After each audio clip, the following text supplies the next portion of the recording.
In this video, we shall explore the features of some of the layout managers that are available when building GUIs. In particular, we shall look at examples using the Border, Box, Flow, and GridLayout layout managers. The key characteristics we shall consider are component sizing and relative positioning. We shall use the Layouts project for this demonstration. The four classes in the Layouts project are independent classes rather than being parts of a single application.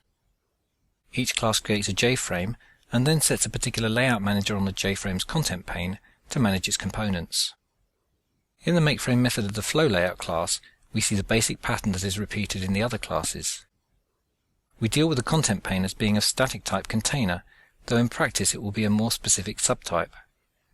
It's also possible to replace the default content pane with a different type of container. In this version of the project, we've set the background color of the content pane to be cyan, so that the container is clearly distinguishable from the components. A particular layout manager is specified for a container via a call to set layout. The content pane will already have a default layout manager set, so this call will replace it. The purpose of a layout manager is to manage and distribute the finite space of a container among multiple components competing for it. Different components will have different space requirements. While buttons are typically relatively small, others, such as text areas and lists, may be relatively big. Furthermore, components may specify a preferred size, as well as a minimum and a maximum. It's conceivable that the available space within a particular container is insufficient for each component to receive its preferred amount. How should this be resolved? On the contrary, there may be more than enough space for each. What should then happen to the excess? It's a layout manager's role to deal with questions such as these, and each layout manager will have its own rules for doing so. Another role concerns juxtaposition, how the components should be arranged. Most layout managers use the order of addition to the container as one determiner, but not all. Some arrange the components in multiple rows, while others in a single row or column.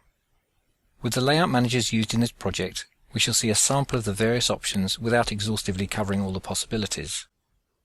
In this first example, a flow layout is being used. 5 JButton components are placed in the container via its add method. The JFrame is then packed to set its size to match the preferred size of its contents.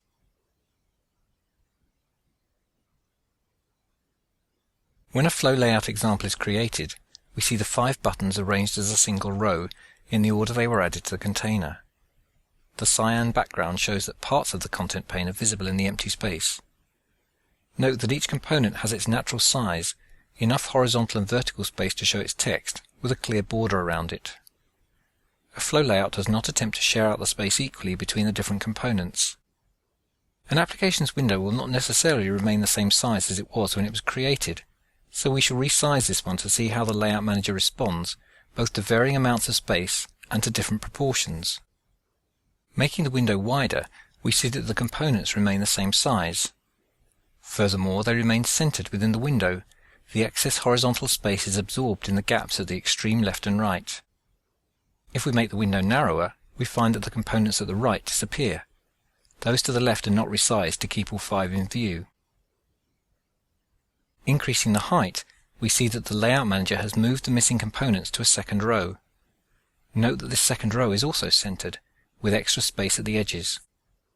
Increasing the height still further brings no change in the arrangement. The extra space just remains blank. No attempt is made to center the components vertically as well as horizontally. We can summarize by saying that a flow layout sizes components to their preferred size and arranges them centered in rows, left to right and top to bottom. Next, we look at BoxLayout. This is designed to lay out components in a single row or column. The creation of a box layout is slightly more complicated than a flow layout. Note that it takes 2 arguments to its constructor, the container being managed, and whether the components should be laid out horizontally along the x-axis, or vertically along the y-axis as here.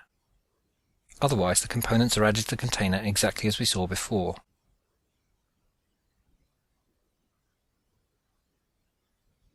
As with flow layout, box layout gives each component its preferred size and there's no attempt to equalize them. When we give more horizontal space, there's no change in the arrangement. Similarly, there's no change with additional vertical space. The components remain fixed at the top of the window. If there is insufficient horizontal space, we see the first adjustment as the label in the longest button is elided to ensure that the right edge of the button remains visible. We conclude that a box layout provides a rigid arrangement of components in a single horizontal row or vertical column. As its name suggests, a grid layout lays out the components in a regular grid. Its constructor takes values for the number of rows and columns in the grid. Here we've specified 3 rows and 2 columns, which will accommodate 6 components, although we're only adding 5.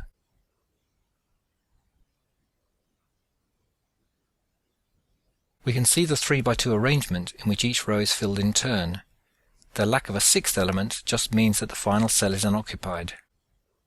Unlike with the 2 preceding layout managers, the components here all have the same size.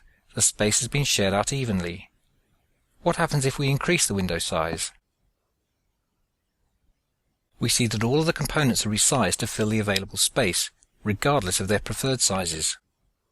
What happens if we add more components than were allowed for in the constructor of grid layout?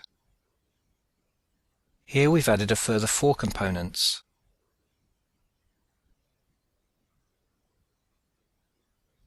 We see that a new column has been added to accommodate the extras, so the grid layout is determining the layout from the number of rows specified. The final layout manager we shall look at in this video is BorderLayout. Here we see a difference in the way in which components are added to the container. A second parameter is specified to the add method, which is a static variable from the BorderLayout class. This parameter specifies one of 4 compass directions or the central area. The meaning of these is clear to see in the created object. North and south mean top and bottom, while west and east mean left and right. The north and south components have been resized to stretch across the full width of the window. If we increase the horizontal space, we see that the north and south continue to expand widthwise, as does the central component. Increasing vertically, we see that it's now the west and east components that expand, as does the central component. So the north and south take up extra horizontal space, while the west and east take up extra vertical space. The central component takes up everything left. This particular example has all 5 positions occupied. What happens if there is no component in one of the edge areas? Let's remove the one in the north.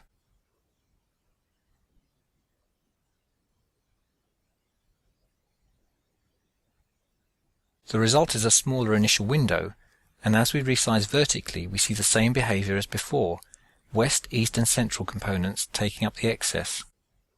Let's restore the northern component and remove the central one.